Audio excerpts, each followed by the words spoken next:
విజయవాడ ఇంద్రకీలాద్రిపై కొలువైన శ్రీ కనకదుర్గమ్మ సన్నిధిలో ఆషాఢ మాసం ఉత్సవాలు వైభవంగా ప్రారంభమయ్యాయి. ఉత్సవాల్లో భాగంగా దేవస్థానం వైదిక సిబ్బంది అమ్మవారికి తొలి ఆషాఢ సారెను సమర్పించారు. ఘాట్ రోడ్ ఓం మలుపు నుంచి మేళతాళాలు, కోలాటాలు, వేద మంత్రోచ్చరణల మధ్య శోభాయానమానంగా సారే పౌరిగింపు నిర్వహించారు. ఆలయ ఈవో వికే సీనా నాయక్ వైదిక బృందానికి ఘన స్వాగతం పలికారు. అనంతరం మహామండపంలోని ఉత్సవమూర్తి అమ్మవారి ముందు సారె సమర్పించి ప్రత్యేక పూజలు, అర్చనలు నిర్వహించారు. స్వరూపే సర్వేషే సర్వశక్తి సమన్వితే భయేభ్యస్త్రాహినో దేవి దుర్గే దేవి నమోస్తుతే. అఖిలాండకోటి బ్రహ్మాండ నాయకి ఇంద్రకీలాద్రి మీద స్వయం వ్యక్తమై వెలసినటువంటి చతుర్దశ భువనాధీశ్వరి అయినటువంటి జగన్మాతకి నిత్యోత్సవ, పక్షోత్సవ, మాసోత్సవ, సాంవత్సరిక విశేష ఉత్సవాల్లో భాగంగా ఆషాఢమాసం ప్రత్యేక పూజా కార్యక్రమాలు, మరి నవరాత్రోత్సవాలు కూడాను ఈ ఆషాఢమాసంలో జరపడం జరుగుతాయి.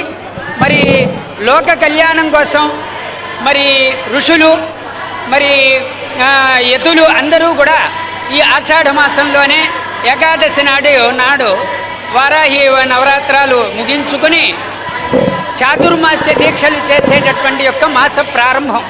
అటువంటి ఈ ఆషాఢ మాసం అందున వారాహి స్వరూపంగా ఉండేటటువంటి మాసంగా చెప్పబడుతున్నది. అందువలన అమ్మవారు శాంతి స్వరూపంగా ఉండాలి అంటే అమ్మవారికి సౌమంగళ్య ద్రవ్యాలు, చలిమిడి అవన్నీ కూడా కనుక సమర్పిస్తే అమ్మవారు శాంతి స్వరూపంగా ఉంటుంది. అందుకోసమనే ఈ మాసం నెల్లాళ్ళు కూడా ఆ పవిత్ర సారా కార్యక్రమం సామాన్య భక్తులందరూ కూడాను వచ్చి సమర్పించుకోవడం కోసమని ఏర్పాటు చేయడం జరిగింది. ఎదురు చూస్తున్నటువంటి ఆషాఢం సారే సమర్పణ కార్యక్రమం ఈ రోజు నుంచి ప్రారంభమైంది.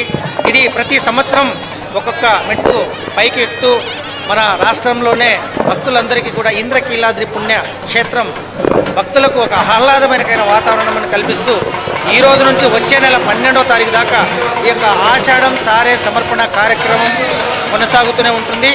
ఇదే నెలలో మనకు ఈ రోజు నుంచి 24వ తారీఖు దాకా ఈ 9 రోజులు కూడా గుప్త నవరాత్రులు అంటే వారాహి నవరాత్రులు అనే కార్యక్రమం కూడా మా వైదిక కమిటీ సభ్యులు అది గుప్తంగా చేసుకుంటారు, భక్తులతో సంబంధం లేకుండా. అదేవిధంగా ఈ నెల 27, 28, 29 శాకాంబరి ఉత్సవాలు అంటే అమ్మవారు పూర్తిగా కూడా ఒక శాకాహారంతో శాకాంబరి ఏవైతే మన కూరగాయలు, ఆకుకూరలతోటి ప్రత్యేకమైనటువంటి అలంకారంలో దర్శనమిస్తారు. అదేవిధంగా ప్రతి సంవత్సరం ఆంధ్రప్రదేశ్, తెలంగాణ రాష్ట్రాల మధ్య సత్సంబంధాలు మంచిగా